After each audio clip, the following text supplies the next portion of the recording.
시인은 악인의 규가 의인들의 땅에서는 그 권세를 누리지 못할 것이다 라고 말하고 있어요. 무슨 말입니까? 그것은 그 어떤 악한 권세도 하나님의 자녀들을 해치지는 못한다라는 그런 말이에요. 이 말만 들으면 의인들, 즉 하나님을 믿는 하나님의 자녀들에게는 어떤 어려움도 생기지 않을 것처럼 들려요. 그러나 사실은 그렇지 않죠. 왜 그렇습니까? 이 말씀은 결과적인 말씀이기 때문에 그러해요. 그러므로 우리는 이 말씀 속에 들어있는 그 결과부터 생각할 것이 아니라 그런 결과가 있기 위해서 그 전에 반드시 있어야 할 전제에 대해서도 생각해 보아야 돼요. 그것이 무엇입니까? 그것은 악인의 권세가 늘 의인의 땅을 노리고 또 그 일을 위해서 시도 때도 없이 공격한다는 것이, 악인의 규가 결과적으로는 의인의 땅에서 그 권세를 누리지 못하지만 자기의 목적을 이루기 위해서 시도 때도 없이 의인들을 공격한다는 것이, 그러므로 우리들이 가장 먼저 기억해야 할 사실은 이런 일을 당할 때 왜 하나님을 믿는 하나님의 자녀들에게 이런 일이 생기는가 하면서 이상하게 생각해서는 안 된다는 것이, 오히려 그런 일이 있을 때 드디어 올 것이 왔구나 하고 당연한 일 받아들이듯이 받아들일 수 있어야 한다. 그래서 사도 바울이 이렇게 권면하죠. 우리 그 내용 같이 한번 읽어볼까요? 베드로전서 4장 12절 말씀 같이 읽겠습니다. 사랑하는 자들아, 너희를 연단하려고 오는 불시험을 이상한 일 당하는 것 같이 이상히 여기지 말고, 너희들에게 힘들고 어려운 일이 닥칠 때 왜 나에게 이런 일이 생기지? 라고 말하지 말라라고 이야기하고 있어요. 자, 사도 베드로의 권면이 여기서 끝납니까? 그냥 이상한 일로 여기지만 않으면 됩니까? 아니에요. 거기서 한 걸음 더 나아가라고 이야기. 그 다음 절 베드로전서 4장 13절 보면 오히려 너희가 그리스도의 고난에 참여하는 것으로 즐거워하라. 그런 불시험이 있을 때 이상한 일 당하는 것처럼 여기지 않을 뿐만 아니라 오히려 어떻게? 즐거워하라 라고 말하고 있어요. 아니, 어떻게 그럴 수 있습니까? 힘들고 어려운데. 그렇게 생각하는 자들을 위해서 바로 또 그 뒤에 그런 자들에게 주어지는 약속의 말씀이 있어요. 방금 읽었던 베드로전서 4장 13절 뒷부분에 보면 이는 그의 영광을 나타내실 때에 너희로 즐거워하고 기뻐하게 하려 함이라. 왜 나에게 시험이 있을 때 내가 그것을 인해 즐거워해야 하는가? 그 뒤에는 상급이 있기 때문에 그래요. 베드로전서 4장 13절을 제가 다시 한번 전체를 다 읽어볼게요. 오히려 너희가 그리스도의 고난에 참여하는 것으로 즐거워하라. 이는 그의 영광을 나타내실 때에 너희로 즐거워하고 기뻐하게 하려 함이니라. 너희에게 이해할 수 없는, 받아들이기 힘든 어떤 어려운 일이 있느냐? 그런 일 이상하게 여기지 말고 오히려 당연한 일로 여기고 한 걸음 더 나아가 기뻐하고 즐거워해라. 왜? 그런 일 뒤에는 반드시 너희를 위한 하나님의 상급이 예비되어 있기 때문에. 바로 이것입니다. 우리는 하나님의 자녀예요. 그러나 그런 우리의 신분이 세상의 모든 고난과 공격으로부터의 면책권을 보장하지는 않아요. 오히려 그 반대일 수도 있어요. 아니, 정확히 그 반대예요. 자, 그것도 우리 말씀 통해서 확인해 봅니다. 요한복음 15장 19절 말씀, 우리 한 목소리로 같이 읽습니다. 너희가 세상에 속하였으면 세상이 자기의 것을 사랑할 것이나 너희는 세상에 속한 자가 아니요 도리어 내가 너희를 세상에서 택하였기 때문에 세상이 너희를 미워하느니라.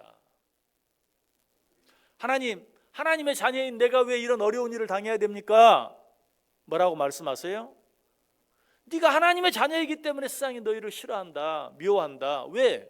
너희가 세상에 속하였으면 너희를 미워할 이유가 없지만 너희는 세상에 속하지 아니하고 나에게 속해 있기 때문에 세상이 너희를 싫어하고 미워하는 것이다 라고 말하고 있어요. 그러므로 우리는 이런 일을 당할 때 바로 오늘 본문 속에 주어진 하나님의 약속을 기억해낼 수 있어야 돼요. 어떤 약속이죠? 악인의 규가 의인들의 땅에서는 그 권세를 누리지 못하리니 이는 의인들로 하여금 죄악에 손을 대지 아니하게 함이로다. 그래, 너희가 나를 그렇게 괴롭게 하고 힘들게 하지만 결코 너희들이 나를 망하게 만들 수는 없을 것이다 라는 것이. 왜? 오늘 이 본문의 약속이 우리가 이 세상에 살면서 여러 가지 시험과 고난으로부터 자유로울 수는 없지만 우리가 어떤 시험과 고난을 당하든지 우리가 능히 감당할 수 있을 만큼만 주심으로 그 시험과 고난으로 말미암아 당신의 자녀된 우리들이 망하지 않도록 우리를 지켜주시고 보호해 주시겠다는 약속이기 때문에 그래요. 자, 이런 약속이 오늘 본문뿐만 아니라 고린도전서 10장 13절에도 나와 있어요. 우리 같이 한번 읽어볼까요? 고린도전서 10장 13절 같이 읽습니다. 사람이 감당할 시험 밖에는 너희가 당한 것이 없나니 오직 하나님은 미쁘사 너희가 감당하지 못할 시험 당함을 허락하지 아니하시고 시험 당할 즈음에 또한 피할 길을 내사 너희로 능히 감당하게 하시느니라. 아멘. 하나님 우리에게 어떤 시험도 주지 않겠다고 말씀하십니까? 그렇진 않죠. 아니다, 시험이 있을 것이다. 그러나 감당할 만큼만 주신다. 그리고 너희에게 시험이 주어졌을 때 그 시험을 피할 길도 내가 마련해 주겠다라고 말하고 있어요. 무슨 말입니까?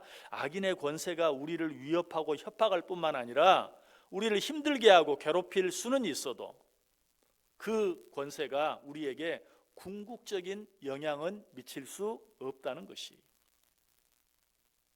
하나님께서 우리를 보호해 주시는 하나님의 보호는 우리를 온실 안에 가두어 놓고 아무도 우리에게 손을 대지 못하도록 해주시는 그런 과잉 보호가 아니. 그럼 어떻게 하십니까? 우리를 사방이 탁 트인, 그래서 숨으려고 해도 숨을 수 없는 그런 넓은 광야 같은 곳에 내어놓고 우리로 하여금 우리를 공격하는 모든 것들과 싸워 이길 수 있는 강한 자로 클 수 있도록 우리를 지켜주시고 보호해 주시는 그런 보호예요. 이런 보호가 진정한 보호죠. 하나님께서는 이런 보호하심으로 우리를 보호해 주신다. 자, 그런데 오늘 본문 속에는 또 한 가지 재미있는 사실이 있습니다. 그것은 이 본문에 나타난 악인의 규라는 말의 뜻이, 여기에서 규라는 말이 무엇입니까? 임금이, 왕이 손에 들고 있는, 이전 성경에는 이걸 홀이라고 말하죠. 왕의 홀, 왕을 상징하는 그런 어떤 나무, 표시를 말해요. 지휘봉과 같은 그런 걸 말해요. 결국 이 악인의 규라는 말은 막대기라는 뜻이에요. 그러므로 이 악인의 규가 의인의 권세에 미치지 못한다라는 말은 이 악인의 손에 들려진 막대기가 의인을 쿡쿡 찌르기도 하고 때리기도 하고 그래서 아프게도 하고 때로는 부러지게 할 수도 있지만 의인을 죽일 수는 없다라는 그런 의미, 의인으로 하여금 완전히 망하게 만들 수는 없다라는 그런 뜻이. 또 한 가지 여기 악인의 규, 이 악인의 막대기라는 말 속에는 소위 땅을 측량하는 측량 막대기, 나무로 만들어진 자, 그런 뜻도 들어있어요.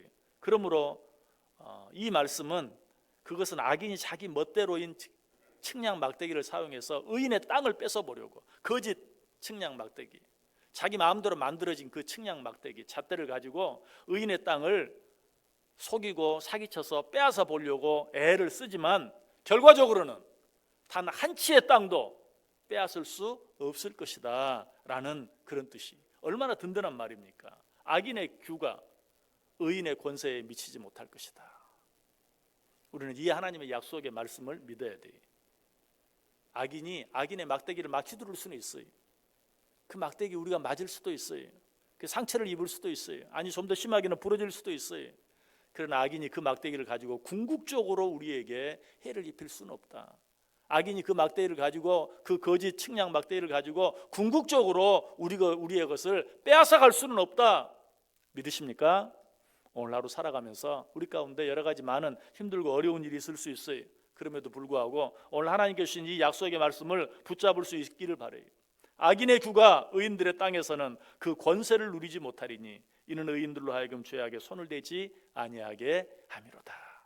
이 말씀 붙잡고 이 하루도 어떤 일 앞에서도 두려워하지 아니하고 담대하게 그것들과 싸워 넉넉히 이기며 살아갈 수 있는 진정한 하나님의 자녀들 다 되실 수 있기를 주님의 이름으로 간절히 축원합니다.